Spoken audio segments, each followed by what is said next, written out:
ಆತ್ಮೀಯ ಬಂಧುಗಳೇ, ಶ್ರೀಮದ್ ಭಗವದ್ಗೀತೆ ತತ್ವ ವಿವೇಚನೆ ಟೀಕಾ ಅಧ್ಯಾಯ 6 ಆತ್ಮ ಸಂಯಮ ಯೋಗ. ಇದರಿಂದ ನಾವು 5ನೇ ಶ್ಲೋಕವನ್ನು ತಿಳ್ಕೊಳ್ತಾ ಇದ್ವಿ.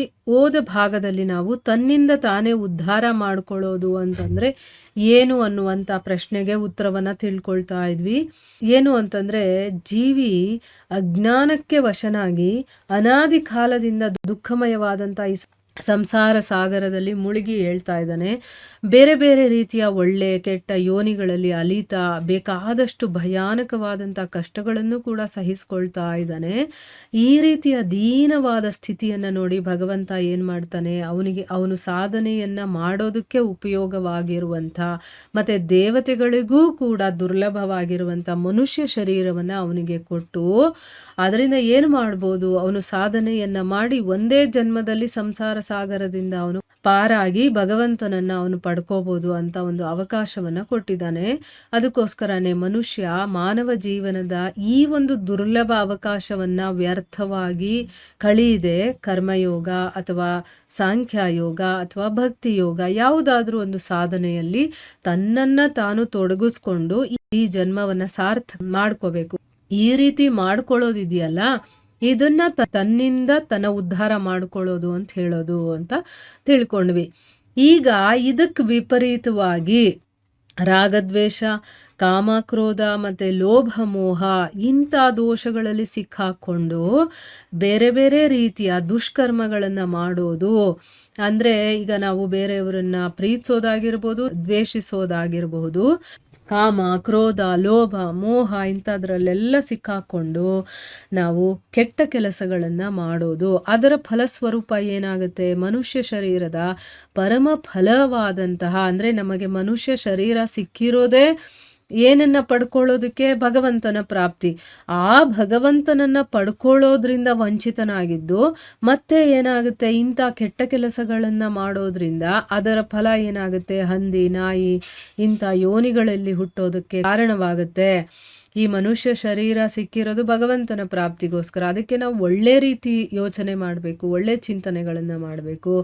ಆದರೆ ನಮ್ಮಲ್ಲಿ ದೋಷಗಳಿರೋದ್ರಿಂದ ರಾಗದ್ವೇಷ, ಕಾಮ, ಕ್ರೋಧ, ಲೋಭ, ಮೋಹ ಇಂಥ ದೋಷಗಳಲ್ಲೆಲ್ಲ ಸಿಕ್ಕಾಕೊಂಡು ಕೆಟ್ಟ ಕೆಲಸಗಳನ್ನು ಮಾಡಿ ಅದಕ್ಕೆ ಪರಿಣಾಮವಾಗಿ ನಮಗೆ ಹಂದಿನಾಯಿ ಅಂತ ಜನ್ಮಗಳಲ್ಲಿ ನಾವು ಬಿದ್ದು ಆ ರೀತಿಯ ಜನ್ಮಗಳನ್ನು ತಗೊಂಡು ತನ್ನನ್ನು ತಾನು ಅಧೋಗತಿಗೆ ಕರ್ಕೊಂಡು ಹೋಗೋದಕ್ಕೆ ಕಾರಣವಾಗುತ್ತೆ ಅಲ್ವಾ.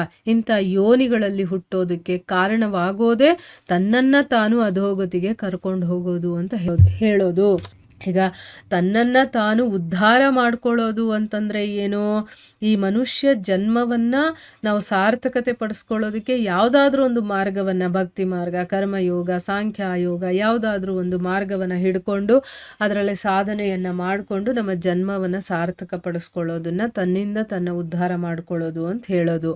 ಅದನ್ನು ಬಿಟ್ಟು ನಾವು ಕೆಟ್ಟ ಕೆಲಸಗಳನ್ನು ಮಾಡಿಕೊಂಡು ದೋಷಗಳಲ್ಲಿ ಸಿಕ್ಕಾಕೊಂಡು ಕೆಟ್ಟ ಕೆಲಸವನ್ನು ಮಾಡಿದಾಗ ಅದರ ಫಲವಾಗಿ ನಮಗೆ ನಾಯಿ, ಹಂದಿ ಇಂಥ ಒಂದು ಯೋನಿಗಳು ಸಿಗುತ್ತಲ್ಲ, ಅಂಥ ಯೋನಿಗಳಿಗೆ ನಮ್ಮನ್ನು ನಾವು ಕರ್ಕೊಂಡು ಹೋದಂಗಾಯಿತು.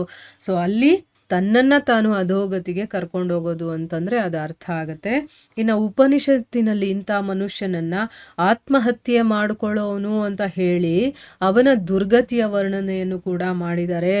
ಅಂದರೆ ಈ ರೀತಿ ನಮ್ಮನ್ನು ನಾವು ಅಧೋಗತಿಗೆ ಕರ್ಕೊಂಡು ಹೋಗ್ತೀವಲ್ವ, ಅದನ್ನು ಆತ್ಮಹತ್ಯೆ ಅಂತಲೇ ಹೇಳಿದ್ದಾರೆ. ಯಾಕೆ ಅಂತಂದರೆ ಈ ಮನುಷ್ಯ ಜನ್ಮ ಅನ್ನೋದು ಎಷ್ಟು ಇಂಪಾರ್ಟೆಂಟು. ಆ ರೀತಿಯ ಸಾಧನೆಯನ್ನು ಮಾಡೋದನ್ನು ಬಿಟ್ಟು ಉನ್ನತ ಮಟ್ಟಕ್ಕೆ ಏರೋದನ್ನು ಬಿಟ್ಟು ಇನ್ನೂ ಕೆಳಮಟ್ಟಕ್ಕೆ ಅಧೋಗತಿಗೆ ಹೋಗೋ ಕಾರಣದಿಂದ ಅದನ್ನು ಆತ್ಮಹತ್ಯೆ ಅಂತಲೇ ಹೇಳಿದ್ದಾರೆ. ಯಾವ ಉಪನಿಷತ್ತಿನಲ್ಲಿದೆ ಅಂದರೆ ಈಶೋಪನಿಷತ್ತಿನಲ್ಲಿ ಒಂದು ಶ್ಲೋಕ ಇದೆ. ಅಸೂರ್ಯ ನಾಮತೆ ಲೋಕ ಅಂಧೇನ ತಮಸಾವೃತಾಃ ತಾಂ ಸ್ಥೇ ಪ್ರೇತ್ಯಾಭಿಗಚ್ಚಂತಿ ಏಕೆ ಚಾತ್ಮಹನೋ ಜನಾಃ. ಅಂದರೆ ಆ ಹಂದಿ, ನಾಯಿ ಮೊದಲಾದ ಯೋನಿ ಮತ್ತು ನರಕರೂಪಿ ಅಸುರ ಸಂಬಂಧಿ ಲೋಕಗಳು ಅಜ್ಞಾನ ರೂಪಿ ಅಂಧಕಾರದಿಂದ ಮುಚ್ಚಲ್ಪಟ್ಟಿವೆ. ಯಾರಾದರೂ ಕೂಡ ಆತ್ಮನ ಹನನೆ ಮಾಡುವ ಜನರಿದ್ದಾರೋ ಅವರು ಸತ್ತ ಮೇಲೆ ಕೂಡ ಆ ಅಸುರ ಲೋಕಗಳನ್ನೇ ಪಡಿತಾರೆ ಅಂತ ಅಂದ್ಬಿಟ್ಟು ಆ ಒಂದು ಉಪನಿಷತ್ತಿನಲ್ಲಿ ಅದನ್ನು ಎಕ್ಸ್ಪ್ಲೇನ್ ಮಾಡಿದ್ದಾರೆ. ನೋಡಿದ್ರಾ, ಈಗ ನಾವು ಈ ಶರೀರವನ್ನು ಕಳ್ಕೊಳ್ಳೋದಿದೆಯಲ್ಲ ಅದನ್ನು ಆತ್ಮಹತ್ಯೆ ಅಂತ ಹೇಳ್ತೀವಿ ನಾವು. ಆದರೆ ಹಾಗೆ ಅಲ್ಲ, ಈ ಮನುಷ್ಯ ಶರೀರ ಅನ್ನೋದು ಸಿಕ್ಕಿರೋದು ಯಾಕೆ ಅಂತ ತಿಳ್ಕೊಳ್ಳದೆ ಅದಕ್ಕೆ ವಿರುದ್ಧವಾದ ರೀತಿಯಲ್ಲಿ ನಾವು ಕೆಲಸಗಳನ್ನು ಮಾಡಿದಾಗ ಈ ಮನುಷ್ಯ ಶರೀರ ದೇವತೆಗಳಿಗೂ ದುರ್ಲಭ ಅಂತ ಹೇಳಿದ್ದಾರೆ. ಅಂಥ ಒಂದು ದುರ್ಲಭವಾದ ಈ ಮನುಷ್ಯ ಶರೀರವನ್ನು ಭಗವಂತ ನಮ್ಮ ಮೇಲೆ ಕರುಣೆ ಇಟ್ಟು ಇವನು ಈ ಸಂಸಾರ ಸಾಗರದಿಂದ ಪಾರು ಮಾಡಲಿ, ಹೊರಗಡೆ ಬರಲಿ ಅಂತ ಕೊಟ್ಟಿರ್ತಾನೆ.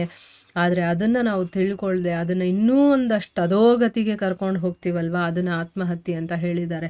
ಸೊ ಈ ರೀತಿ ನಾವು ಕೊಟ್ಟಿರುವಂತಹ ಮನುಷ್ಯ ಶರೀರವನ್ನು ಸರಿಯಾದ ರೀತಿಯಲ್ಲಿ ಉಪಯೋಗ ಮಾಡಿಕೊಳ್ಳದೆ ತನ್ನನ್ನು ತಾನು ಇನ್ನೂ ನೀಚ ಯೋನಿಗಳಿಗೆ ನಮ್ಮನ್ನು ನಾವು ಹಾಕ್ಕೊಂಡು ಹೋಗ್ತೀವಲ್ವಾ.